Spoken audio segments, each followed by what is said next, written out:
Alhamdulillahilladzi hadana lihadza wa ma kunna linahtadiya laula an hadanallah. Asyhadu an la ilaha illallah wahdahu la syarika lah. Asyhadu anna Muhammadan abduhu wa rasuluhu la nabiyya ba'dah. Allahumma salli wa sallim ala Muhammad wa ala alihi wa sahbihi wa mawala amma ba'd. Yang saya hormati Ketua Yayasan Aqabah Bukit Tinggi yang duduk di samping saya ini, yang namanya sudah hafal kita, Haji Masdiwar SPDI. Orangnya rancak, senyumnya manis, dan pemurah kepada kita kesadonya, sampainya memimpin sekolah. Dan kedua, Ustaz Awaluddin, tidak Marifatullah dah ya. Awaluddin ada ni kepanjangannya? Ada sambungannya? Esos MAG. Jadi dua titelnya. Satu S1 dan kedua S2. Selangkah lain doktor. Kita doakan bersama-sama. Anak-anakku, mahasiswa, peserta pendidikan Al-Quran Yayasan Aqabah yang saya sayangi. Tidak diduga-duga saya sekarang ini hadir di hadapan anak-anakku untuk bertaaruf dalam rangka menegakkan kalimatullah. Apalah yang akan saya sampaikan pada hari ini? Apa yang akan saya sampaikan hari ini? Yang pertama, bertaaruf. Kalau nama saya lah disebutkan tadi, Rusdi, umur 82 tahun, lah hampir-hampir kepulang. Apa lagi? Oh, tentang Aqabah. Ya, kita mau bercerita tentang Aqabah dulu. Di tahun 1973 itu kan tagak Yayasan Aqabah. Ada sejarahnya tuh. Banyak masalah-masalah yang tumbuh ketika itu. Ada masalah orang ingin memurtadkan umat Islam, nyo ke menegakkan rumah sakit di Bukit Tinggi ke. Kemudian ditolak oleh umat. Pindahlah bangunannya itu ke Lampung, tak jadi. Lalu ada pula musyawarah ulama dulu di Masjid Raya Bukit Tinggi. Berkumpul para alim ulama karena ada hubungan dengan Jakarta, yaitu musyawarah tentang akan membentuk Majlis Ulama Indonesia. Lalu musyawarahlah ulama-ulama kita di Masjid Raya dipimpin oleh Buya Haji Datuk Palimo Kayo. Itu ulama kita. Kata orang ulama intelektual. Beliau itu mantan duta besar RI di Baghdad. Beliau itu dari partai Masyumi dulu tu. Nah, di antara ulama-ulama yang hadir tu, hadirlah ulama tertentu. Siapa tu? Orang tua kita. Iaitu di antaranya Buya M. Bakri Datuk Raja Sampono, Buya Haji Anwar, Buya Wali Khalidi, banyak hadir. Nah, buya-buya ikolah dan bermusyawarah waktu itu. Nang kita kerajaukan nanti iko. Lalu timbullah ide, yaitu kita harus bentuk sekolah membina generasi muda Islam yang diharapkan nanti menjadi mujahid Islam. Lalu musyawarah ini dilanjutkan dengan membentuk sebuah pendidikan. Dulu namanya kalau tidak salah Akademi Agama dan Bahasa, Aqabah. Yayasannya bernama Aqabah. Kok Aqabah yang diambil? Ada ceritanya. Itu di awal perjalanan itu membangun sekolah ini sangat sulit. Tempat tidak ada, mencari guru yang mengajar juga tidak mudah. Lalu teringatlah sejarah dalam Islam ini. Sejarah Aqabah. Saya bertanya pada anak-anakku, tahu tidak sejarah Aqabah itu bagaimana awal ceritanya? Bagaimana cerita sejarah Aqabah itu? Ada. Yaitu waktu itu Nabi kan di Mekah. Lalu beberapa orang Madinah haji ke Mekah. Kalau tidak salah pertama itu 6 orang tuh kalau nggak salah tuh. Namanya sudah lupa saya di antara yang mereka itu. Lalu bertemu dengan Nabi. Lalu Nabi menyampaikan dakwah kepada mereka. Dakwahnya apa? Apa itu dakwah Nabi? Sederhana sekali. Qul la ilaha illallah. Itu dakwah Nabi. Katakanlah bahwasanya tidak ada Tuhan selain Allah. Itulah dakwah Nabi. Dan itulah inti Islam sebenarnya. Karena orang-orang Mekah, orang-orang Madinah itu kan banyak yang musyrik. Ya, menyembah patung dan sebagainya. Maka akan dikembalikan kepada kalimat tauhid la ilaha illallah. Menerima orang Madinah ini. Senang betul dia. Tak berapa waktu lagi datang lagi rombongan yang kedua. Yaitu sebanyak 20 orang, 12 orang. 12 orang. Langsung menerima Islam lagi. Jadi mudah sekali mereka menerima Islam. Mengapa begitu? Begitulah at-takbirul ta'ala. Lalu orang Madinah ini meminta supaya Nabi pindah ke orang Madinah ini meminta Nabi pindah ke Madinah. Nabi menerima dengan senang hati. Karena orang Madinah berjanji akan membela Nabi dan pengembangan Islam ini. Lalu Nabi pindah ke Madinah. Di sana itu Nabi menyampaikan agama Islam. Akhirnya orang-orang Madinah seluruhnya dikatakanlah mayoritas menerima Islam sebagai agamanya. Jadi di awalnya kan sulit tuh. Dari Mekah pindah ke Madinah. Maka orang tua-tua kita ambil salah nama yayasan Aqabah. Jadi itu sejarahnya. Di Mesir Raya, tahu tak di Mesir Raya tu? Kau di atas tu. Tiap-tiap pagi terdengar suaranya. Itu musyawarah kami. Ayo kita mulailah buka sekolah. Disampaikanlah ke masyarakat. Lalu dipakailah satu ruangan. Di namanya Jalan Lurui. Itu sekolah itu milik Cina tu pada awalnya. Sekolah Cina ini oleh pemerintah ditutup. Karena ketika itu masalah Gestapo. Di toko Cina itu ada tulisan Cina. Tulisan Cina itu. Jadi masyarakat meminta supaya diganti dengan tulisan Indonesia. Kalau mereka cincang-cincau, tukarlah tu Indonesia, bahasa Indonesia. Tapi dia tidak mau. Akhirnya ditutup oleh pemerintah kita. Nah, di tempat itulah awalnya Aqabah boleh belajar. Lalu kami dipanggil oleh wali kota waktu itu. Itu namanya siapa tu? Kamal SH.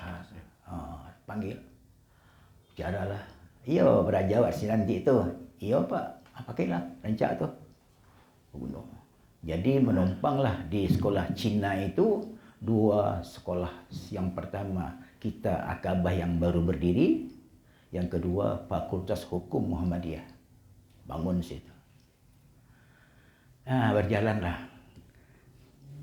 Semangat peserta waktu itu pemuda-pemuda kita gembira. Kerana yang mengajar tu orang alim. Buya Malik Khalidi itu ahli bahasa Arab tu. Tidak ada duonya, dia bukit tinggi tu. Bahasa Arabnya. Buya Haji Anwar, masalah akidah kuat banget. Mas Buya Rajuk Sampono, fikihnya, Masya Allah. Jadi banyak ulang-ulang yang mengajar situ. Saya bagaimana?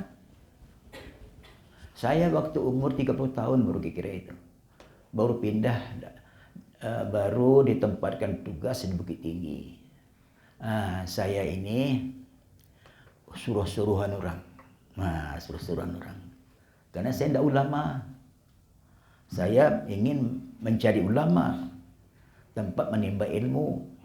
Sepatah ulama berbicara, kita bisa faham. Alhamdulillah. Lalu para ulama berbicara ketika itu, kita tidak bisa menumpang selamanya di situ. Harus mencari tampik kita mana nampunya. Lalu musyawarah ketika itu, kita harus mencari tanah. Membangun kan tidak bisa tambah tanah. Nanti kita bangun sinan. Satu hari saya bertemu dengan seorang punya tanah di Taro, sampai sekolah kini kan. Kata orang punya tanah tu, engkau sedih tanah kau ya kau jual, tapi khusus untuk Akabah. Nah lain kami tidak menjual dah. Jadi pilihnya benar awak tu. Kerana yang mendengar Akabah ada. Lalu kita balilah tanah tu. Baca caranya. Musyawarah dulu. Kan tak langsung dibali dah. Untuk membalikan perlu ikut kah? Apa kau? Ya, kalau kami kita kata peringke namanya tu. Ya kepeng. Tambah air jadi peringke. Peringke. Putih. Tak ada di membeli kalau tidak ada duit. Lalu sepakatlah pengurus musyawarah Sampono, musyawarah ulama. Kau mesti di Bali, kau tak bisa kau dah. Mesti di Bali kau. Nyu sayang kawak kau. Bangka kawak hanya menjual ke orang lain tak menjual. Tanda sadar, tentu ada perhatian di kawak tu. Di Bali lah tanah tu. Ketika kau membali, kau tak ada. Bakar. Musyawarah lon tutup. Ambo satu lu musyawarah. Awak kan nak muda kan tak mengecek banyak dah. Mengecek orang tua. Kita mencari pitih kini di. Ya biar. Kalau nak mencari pitih tu kami dah talak dah. Kami dah tua kau. Aina muda yang mencari pitih. Mencarilah buaya tu kamu. Angkor sidin bisa kau nak gagah. Umur 30 tahun baru masih gagah. Kama berjalan bisa kuat. Ditunjuklah bahawa ketika itu seorang pencari pitih. Pailah berjalan ke Medan.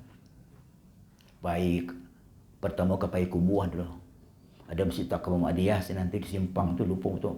Sinan. Pak. Terus ambo ke Jakarta.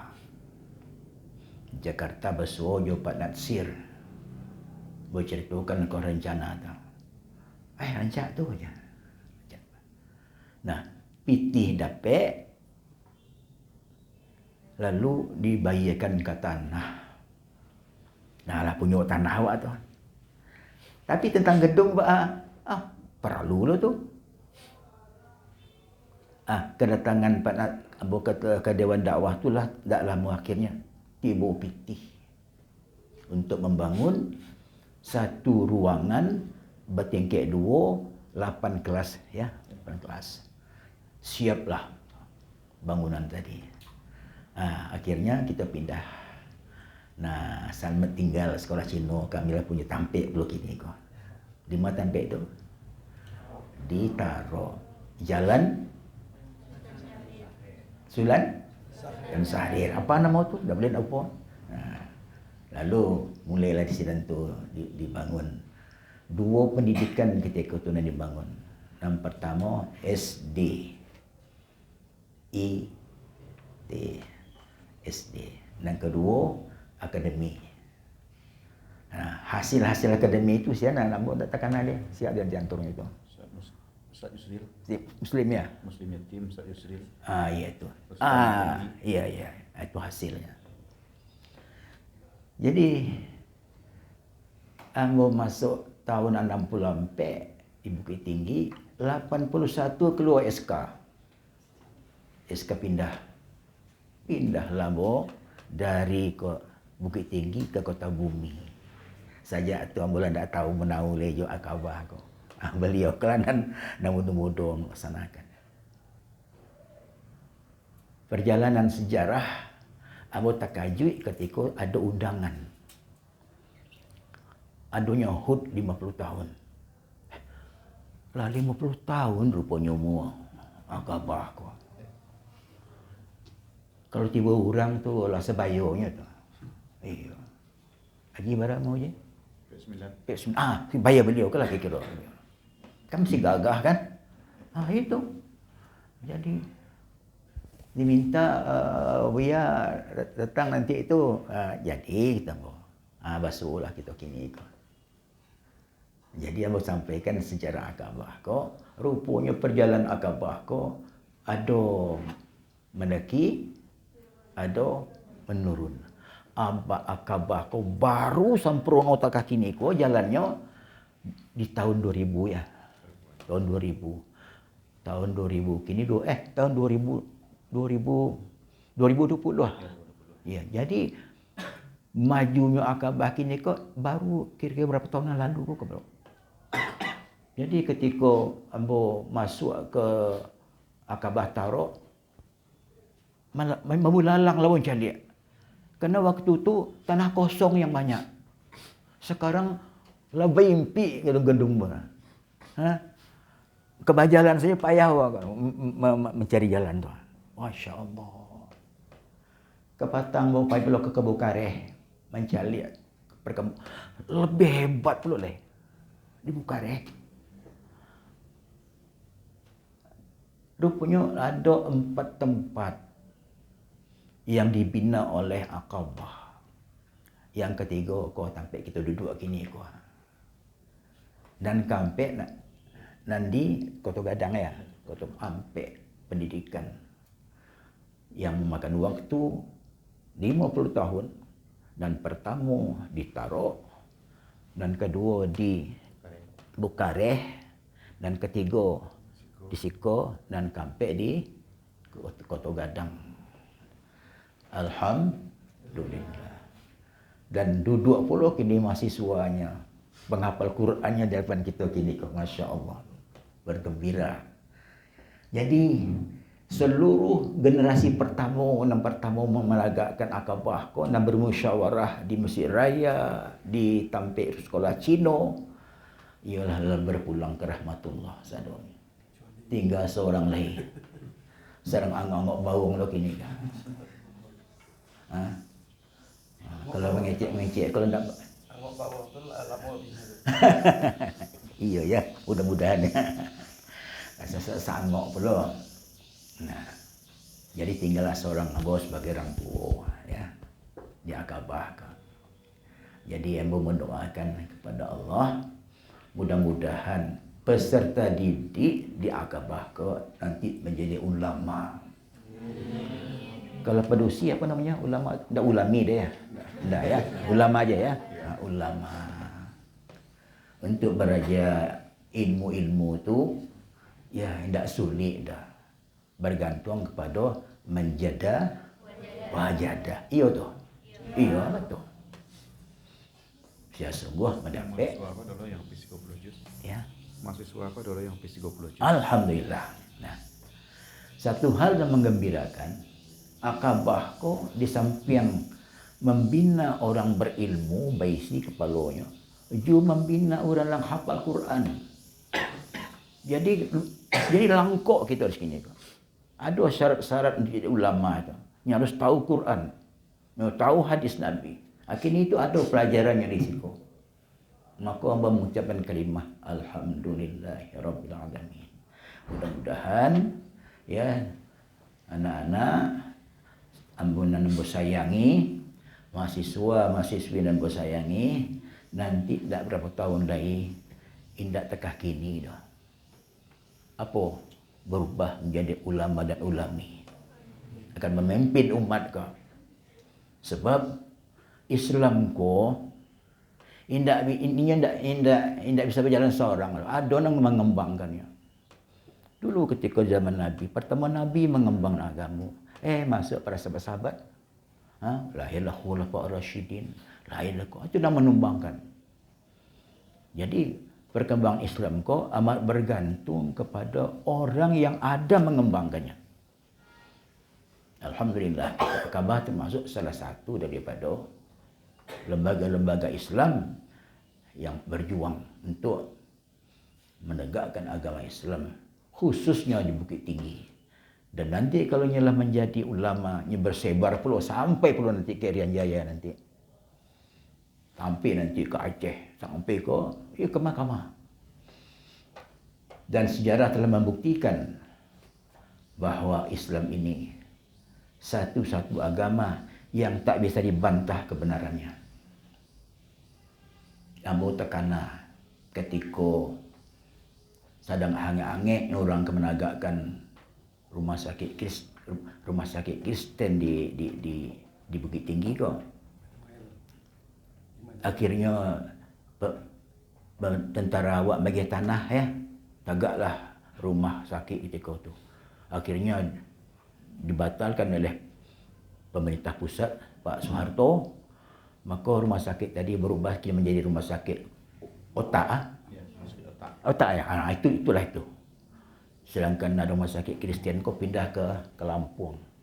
Jadi kita berhasil menggagalkan itu. Ketika itu ambo datang ke seorang pendeta, namanya Pastor Pangkani. Tahu kan gereja dan di samping Ketupos ya? Iya. Ya, stasiunnya. Ambo telepon ke pastor Tuan Pastor. Ya, siapa nih? Saya ambo kerja nama ambo, karajo ambo sinan tuh. Ada apa Pak Rusdi? Saya mau belajar agama Kristen, Pak. Apa pastor mau ngajar saya enggak? Oh, mau. Senangnya ambo belajar Kristen tuh. Datanglah bawa ke gerejanya tuh. Jadi salam-salaman. Apa Pak Rusdi mau belajar agama Kristen? Iya, pastor, saya mau belajar. Saya ingin tahu apa betul yang diajarkan yang ada agama Kristen ini. Oke, besok kan hari Minggu ya. Berkenalan dulu. Datang ke gereja. Waktu itu kan hari Minggu ramai gereja itu ramai. Ambo disuruh duduk di muka sekali. Pak Rusdi di depan sekali duduk ya. Nanti Bapak Rusdi tengok dekat pendeta bagaimana. Pastor, saya terima kasih banyak. Izinkan saya duduk paling belakang sekali. Sehingga saya mudah melihat. Mudah. Kepala saya mau ganyangannya. Tapi kalau duduk di muka, orang balik aku apa. Akhirnya saya duduk paling belakang. Sengaja saya pakai baju putih, celana putih. Segala putih ketika itu. Nah, selesai acara gereja, kami masuk ke ruangannya. Bagaimana Pak Rusdi? Sudah kenal tadi? Nampak tuh? Sudah, Pastor. Nah, sekarang saya belajar lagi Pak Pastor. 6 bulan saya belajar gereja Kristen di gereja. 6 bulan bat pen yang sini tuh. Yang pertama cari kitab dulu. Bali Alkitab. Bali. Sampai kini Alkitab itu masih ada. Laba umur 40 tahun lebih Alkitab tuh. Jadi belajar. Setelah selesai belajar, saya mengatakan pada pastor, apa sudah cukup pastor? Sudah cukup. Disitulah ada ujian akhir. Tanda tamat belajar di beliau. Ketika diskusi, ada satu pertanyaan. Dan ada pertanyaan kayaknya tidak bisa jawab. Tidak bisa jawab. Pastor, dalam agama Kristen ini disebut dengan Trinitas ya. Tuhan itu 3, tapi 1. Iya. Apakah bisa Tuhan punya anak, Pastor? Di Injil Yahya di pasal 12 ayat 12 dikatakan begini. Yesus itu rasul. Yesus itu rasul. Tapi kok orang Kristen meyakini ini menangkutnya Pak. Itu sudah menjadi kajian kami. Tunggu saya ditanya lagi lah persoalan itu. Tidak mau dia mengkaji masalah Trinitas itu. Sudah selesai. Lalu saya tidak lagi belajar dengan dia. Sisa-sisa ilmu itulah yang tinggal sekarang ini. Alhamdulillah. Itulah pengalaman waktu itu sehingga akabah kita ini berjalan dengan ilmu orang tua tuh gitu. Dan sekarang sudah banyak berkembang empat sekolah. Siapa yang meneruskan nanti ini? Antum lah yang meneruskan. Kami kalau tidak boleh dah. Beliau lama oleh kau paling lama 40 tahun lagi. Iya kan? Boleh kau 50 tahun lagi. Jadi itulah ya sebagai kenang-kenangan cerita lahirnya sejarah Akabah. Lah selesai itu. Tidak boleh, kan sabut lagi. Materi lagi. Jadi walau bagaimanapun kaji yang kamu sampaikan sebenarnya lahado di kepala anak-anak. Lahado kajinya. Aku hadis atau aku jelah. Bunyinya aku. Awaludin ma'rifatullah. Itu kata-kata hikmah ya. Kata hikmah ya. Dah hadis dah ya. Awal dari beragama ini adalah mengenal Allah. Kan itu. Jadi orang-orang Islam ini kalau ingin tahu dengan agama yang diyakininya, dia harus kenal dengan Allah Ta'ala. Gini kita mengecek persoalan itu seketik. Walaupun kaji kau lah tahu soal kita kan. Di dalam Islam kau disebut dengan kalimah tauhid. Ada ndak nak tahu tauhid apa tauhid tu? Ya, betul.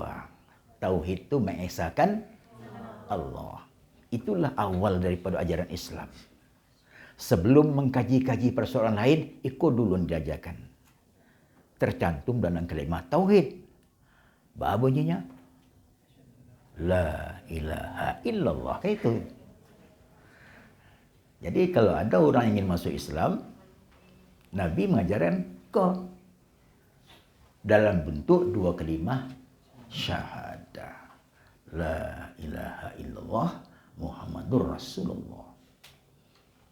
Sempurnanya kalimat itu asyhadu alla ilaha illallah wa asyhadu anna Muhammadar Rasulullah. Setiap orang kafir yang masuk Islam kau ucapkan dulu.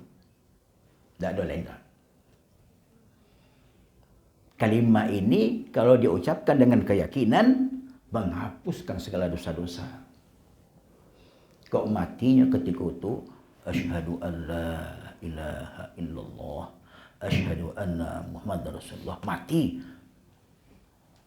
Kata andong-andong gitu. Kecik andong-andong itu.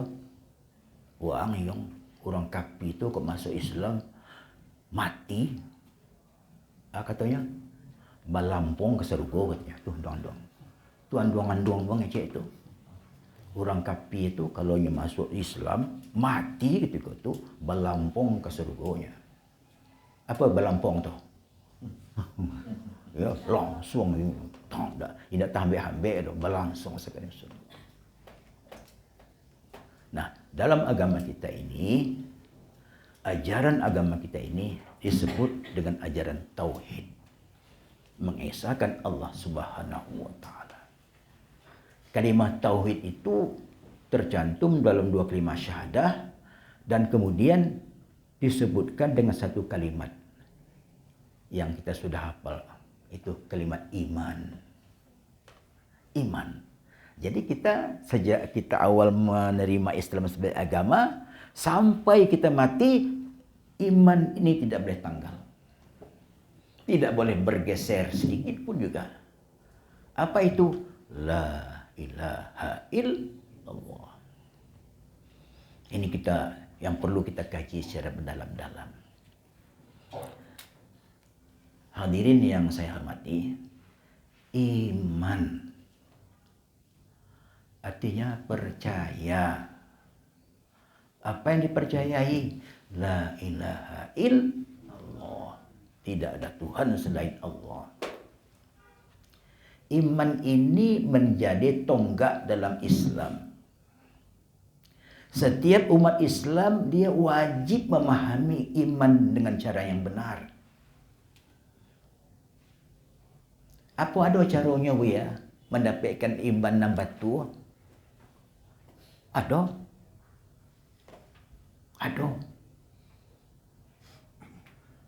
Dalam beberapa buku aku baca, kemudian aku simpulkan ada ampek yang mesti kita hidupkan untuk memahami iman itu. Kalau ampek kau tidak ada, alamah iman awak. Lemah. Enggak kuat. Teka orang mau jalan, orang gaek kakinya pincang.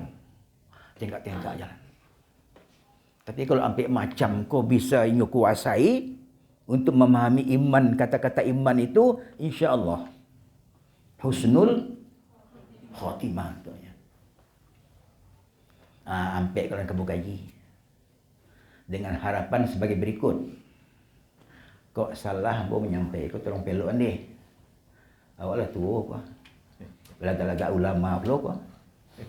Kau kencang kaji, tolong pelukan. Anak-anak aku di belakang dan tingkatan mahasiswa, kalau salah huraian nambah, tolong peluk ya. Langsung tunjuk tangan. Tu keliru tu ya. Ndak tekah tu dos. Kami di kuliah dah seperti itu, kami dapat dah. Kami begini. Ni ayatnya, ku hadisnya. Tolong tunjukkan. Untuk mendapatkan iman yang benar, yang tepat itu, syarat yang pertama berilmu. Itu syarat pertama tu. Silakan kaji. Ambo dah dapat maurenya tu dah. Untuk mendapatkan iman yang tepat itu, kita mesti berilmu.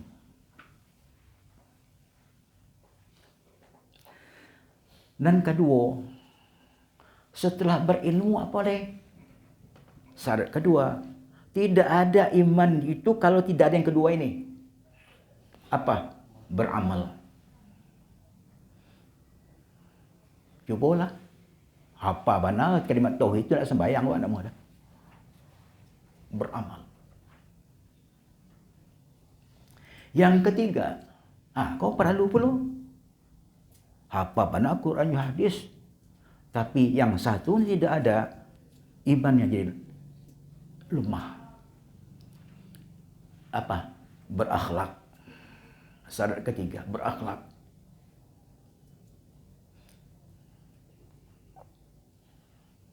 Yang keempat, aku perlu pula kau. Mata rabu kalau kau tidak ada.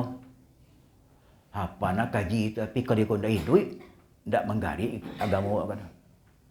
Berjihad. Jadi saya simpulkan sebagai berikut. I sama dengan IAAJ. Untuk mendapatkan iman yang tepat, kuat, kita harus berilmu. I pertama. Beramal. A kedua. Berakhlak. A ketiga. Dan berjihad fi sabilillah. Nah, saya bertanya sekarang ini kepada siapa aku tanya mu ya. Anak kamu nunjuk saya nanti. Intisari jihad itu apa? Apa intisari jihad itu? Yo tanya. Jom. Kita coba mecahkan bersama. Ya, galak-galak nang galak tu. Ayo jangan menggelang ke belakang tu. Jadi ayo awak siapa nama itu? Tina. Cuba uraikan apa intisari jihad itu. Jihad itu mengorbankan. Ayo tariklah. Mengorbankan segala sesuatu yang sulit untuk dikorbankan, misalnya keluarga. Meninggalkan perihal dunia untuk Allah. Tarik. Tak lampikan itu Ambil tas singgung tu Tersabut dari satu perintah tadi kan. Tarik. Meninggalkan Masya Allah. Intinya lah mana? Udah berbelok sekitar kalimatnya. Jihad itu intinya amar ma'ruf nahi mungkar. Itu inti jihad. Ada setuju tuh? Iya. Itu inti jihad. Jadi kadang-kadang orang pincang pandai berjihad pada awak. Sekali-sekali orang tak belemu pandainya berjihad pada awak. Ada orang berjudi orang kuah. Lapuk lapak atau membalik-balikkan kartu.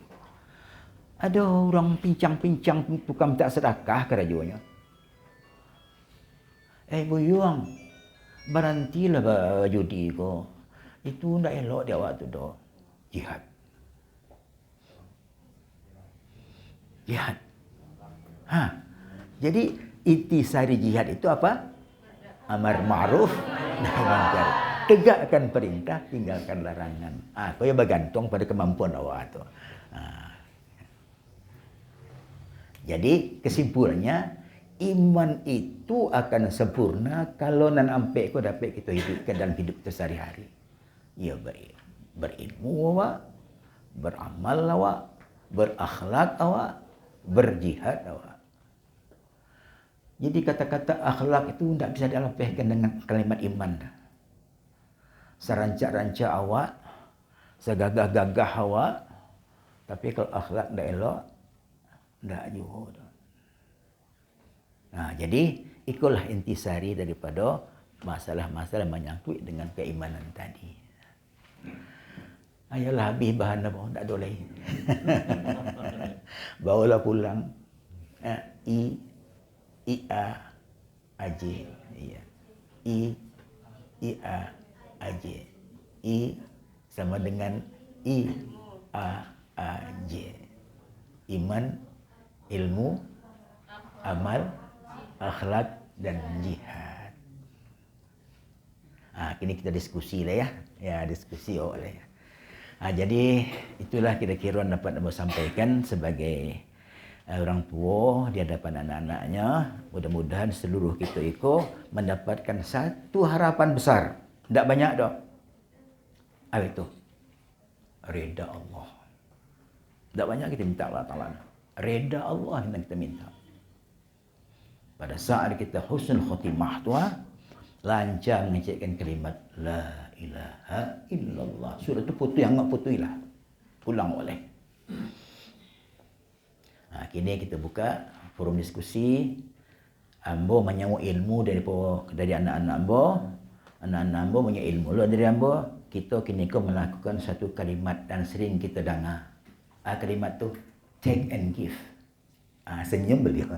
Dan bahasa Inggris cantiang tu. Take and give tu artinya? Kalau bahasa awaknya apa tu? Agih beragi ya. Take and give tu agih beragi bahasa awaknya tu. Ya tak? Marilah kita buka dengan bismillah. Bismillahirrahmanirrahim. Ambo serahkan pimpinan kepada. Terima kasih kita ucapkan kepada Buya yang sudah memberikan